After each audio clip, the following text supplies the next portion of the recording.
আপনারা জানেন সংক্ষিপ্ত সফর শেষে যুক্তরাজ্য সংক্ষিপ্ত সফর শেষে আমাদের সিলেট মহানগরের আওতাধীন বিমানবন্দর থানার বিএনপির আহ্বায়ক অল্প কিছুক্ষণের মধ্যে আব্দুল কাদির শামসু অল্প কিছুক্ষণের মধ্যে সিলেট বিমানবন্দরে এসে অবতরণ করবে।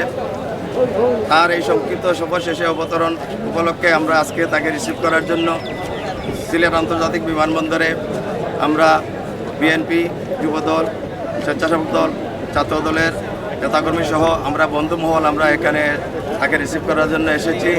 আমরা সকলের পক্ষ থেকে আমাদের সহযোদ্ধা বন্ধু আব্দুল কাদির শামসুকে এখানে লাল গোলাপ শুভেচ্ছা জানাচ্ছি এবং পাশাপাশি আমরা আশা করছি তার এই প্রত্যাবর্তনে আমাদের আগামীতে যে আমরা পেশিবাদের উত্থান ঠেকানোর লক্ষ্যে যে আমরা রাজপথে রয়েছি, আমাদের আন্দোলন সংগ্রাম তারেক রহমানের হাতকে শক্তিশালী করতে আমরা যে আগামীতে রাষ্ট্রকে একটি উন্নত রাষ্ট্রে পরিণত করার লক্ষ্যে তারেক রহমানের নেতৃত্বে